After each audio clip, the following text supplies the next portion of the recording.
Hi, Scott Messina here. Welcome to the Messina Connection, where we cover sports, music, people, and a little bit of politics. Can you handle the conversation?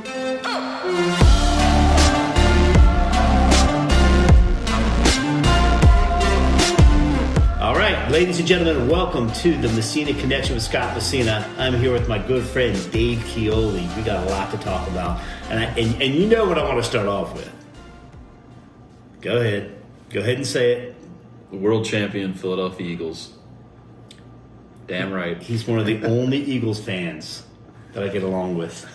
He's my favorite Eagles fan. I got a couple that are nice, but I'm Washington fan. He's an Eagles fan, and that's how we actually became buddies about 15 years ago, watching the games, and then all of a sudden, it just went from there, man. It did. So your career, what you do. So basically, the Messina Connection talks about everything, dude. We talk about business, we talk about music, entertainment, we talk about politics, real talk, no bullshit, just straight up, no fluff, and no censorship, which is very important to both of us, right? But tell everybody what you do, man. Mecca Productions. I mean, it's just an unbelievable thing at what you do, and then I'll brag about you. Oh, wait. Shot with Scott. You got to start everything with a shot with Scott. Let's go. Beautiful. So, Mecca Productions, we are a custom fabrication company. We build scenery for the entertainment industry, for the theme park industry, for the television industry. So we basically take somebody's design or conceptual design, and we take it from there, and we fabricate it in-house in Orlando. We're looking to expand to Nashville. Just finished up Epic Universe, or we're finishing it up, so we should be done with that in a few weeks. That opens this Memorial Day. So what did that entail? Like, when you say fabricate, I understand, like in TV world, fabricating sets, like for Mandalorian or for whatever, the sets that go in front of these big LED screens and all of that. Define for our viewers fabrication and what the definition of that is. So basically, we take the design that they come up with, and then we take that design and we have full metal fabrication capabilities, woodworking capabilities.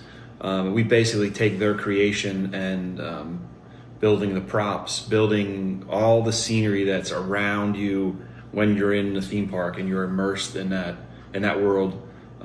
We just finished How to Train Your Dragon, which is a land.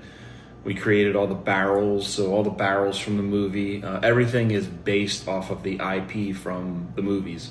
So in our fiberglass department, we carve the barrels. All the barrels are made from scratch. So basically, everything is created from new. We don't take anything or buy it off the shelf. It's all brand new and custom made. Wow, dude, no, seriously, that's fascinating. I mean, I guess the biggest claim to fame I got to brag about, I told you I brag, is Hollywood Horror Nights. I mean, you've been doing that for what, over 20 years, you were telling me?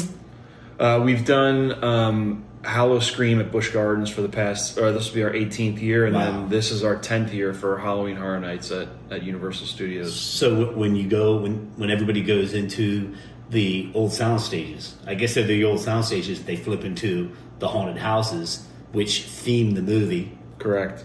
And then you provide, not the actors, not all the talent, Universal handles all of that, but you provide all the set design for those houses. Yes? Well, we Universal has their own specific department that is just strictly for Halloween Horror Nights. So typically they have 5 original houses that they come up with, and then they come up with 5 IP houses. So in the past, they've done Stranger Things, Halloween, Friday the 13th. So every year it's a whole new concept, and that's about 10 months out of our year is working on building the houses for Halloween. That's to code per Orange County. So we build just like you're building a house. So we build the house, we get it inspected, and then from there we take their design and build the Halloween houses. Jeez. I remember you telling me after Halloween last year, I remember you telling me, yeah, dude, we're starting on next year already.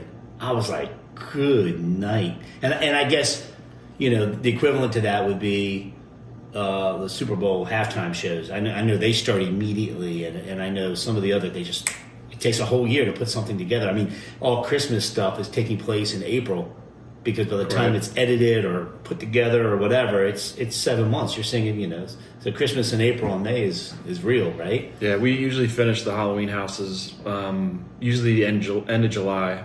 We're done. We're 100% done with all the houses. So then they have time to do their lighting and audio and all of that, and then actor training, and so it's one of their biggest. It's probably it is the biggest event that Universal Studios puts on. Oh my gosh! I mean, dude, people come from around the world for that. Yeah, and I think Universal with this Epic thing you were talking about. If you haven't seen it, check it out. It's unbelievable.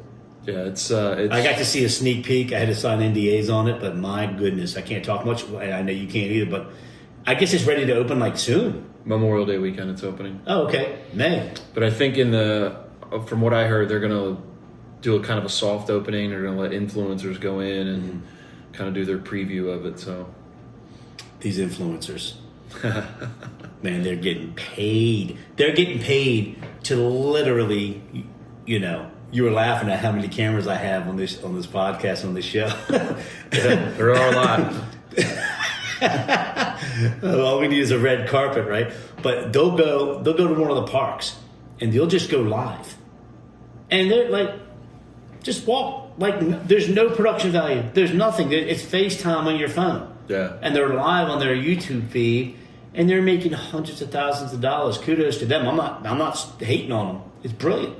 It's brilliant that there's that many followers loving to see normal people enjoy themselves, or gurus that know the parks down in Orlando. We're in Nashville right now. I have no problem prefacing that because of I Showcase Music and some other great things that are happening, and Mecca's getting ready to open, and we're going to tour, my other studio, View Studios, who I'm affiliated with tomorrow.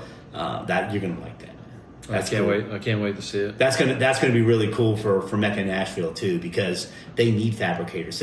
I think now we're talking business on this. I think you have a niche, or what's the word? How do you pronounce it? Niche. I think you have a niche market. Not many people do what you do. Now, when it comes to music and Music City, I've been blown away, man. I'm in the culture down here. The people actually listen. They actually pay attention. They actually love it. They support it. But I think you have an issue on what you're doing, because I don't think that there's a lot of you down here. No, I don't think there's many down here. So, but I don't know how much. I mean, do they still make music videos? I think they do. I don't think they're as high budget. I don't think you're doing $1 million Thriller, Michael Jackson Thriller videos anymore. And that's a whole nother ball game, man. I mean, what they do. They'll go crazy on the video, but then the artist doesn't realize that, dude, you're paying that back. Right. Oh, yeah. You're paying that back. And you're paying that back pennies on the dollar, because every record company will recoup their money. So they had no problem spending it. But, Jelly Roll had a documentary. There was a something recently. He explained it so well. He was like, and all he's trying to do is just like what I'm trying to do with I Showcase Music and I Showcase TV. I want to help people. I want to educate people. I want to, dude, they just don't know. There was, in the NFL, there was actually a group of veterans that started classes trying to teach the players how to responsibly use their money. Sure. So I knew you play for 5 years, you get hurt, you're done. You play. Some people play for 10. Not everybody's Tom Brady, right? They need that in the music industry. I think it needs to be completely upfront and completely, hey, okay. Oh, yeah. If you want that $500,000 video, or you want that $250,000 video, you're going to pay this back, and you're not going to pay it back. Nobody's buying records, dude. Yeah. Well, Snoop even came on. He got 1 billion streams and only made like $42,000 on 1 billion streams, and he was like, "What the heck? What the hell is this about?" Yeah. So somebody at that caliber, at that level of fame, could really help the system and make it. And the music, I could go on and on about this, to which I am. The music industry, the music streams are making more royalties than the video. Hear what I just said? Oh, yeah. When I'm streaming on Amazon and I'm streaming on Tubi and I'm streaming It's like 0.0021% of a penny per minute streamed. The Grammys went up to Congress, had some bills passed that made it so music is actually getting paid better on your streams than you are on TV. And once, everything will match up, and it's just greed. Oh, sure. Yeah. No, I had a very good friend who worked for Sony Music. I believe he still does in New York City, but he told us stories about some of the artists. They would get advanced $1 million to record their album, and then when the sales didn't, I think that's one of the things that Jelly Roll talked about. Oh, you knew what I was talking about. Mm-hmm. You saw that? You saw that interview? Well, it was great. I know this artist, which I won't name. They were given $1 million, and their album sales only did like 400,000 or 500,000. You have to give that money back of what you didn't make, of what they didn't make on giving you that $1 million. So this artist owed that money back, and they went out and they spent all that money. They spent the $1 million. So then they had a. So they were in debt for 600,000. Then Sony had to go after them to get the money back. It's crazy industry. It's a savage industry, but there's time for change. Sure. The whole country's changing right now. If we want to talk a little politics, I'm all in. The country's changing. It's exactly what I voted for. It's better than I expected. And it's like, I've known for so long how much corruption. That was a great segue, man. Sure. You said your own podcast, dude. That was a beautiful transition. I don't have enough cameras. You got me as your buddy. You're good. So, I have known, I'm from D.C. originally, and born and raised, man, 28 years. And I'm just like, moved to Orlando, been there for 25 years. And I knew, it's the most... It's just going to come to fruition. It's going to come to the forefront of the most beautiful thing in the world is the fact that the richest man in the world is crossing T's, dotting I's. Oh well, he doesn't have clearance. He doesn't have security. This dude makes rockets for NASA. He has more security than anybody has security. What the hell are you talking about? Right? So for him to get it right, and all of that, I have, and I'm not going to mention them either, family members, friends, a lot of people work for the government. Right.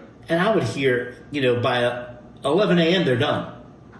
Their day is completely done. There's the productivity. Yeah. And it's like, not anymore. Not anymore, man. I am so glad the fat's getting ready to get cut, and it's just going to be so great for this country. Oh, the amount of taxes I pay, I like to know where my money's going. And the fact that my mom is about to be 82 and she's worried about her Social Security, and then you find out that, million plus people are getting checks every month, then they're 150 to 200 years old. 150 years old. I just think that the corruption is so deep that, and they're trying to block him right now. They're trying everything they can to stop him from figuring out where all this wasteful money is going.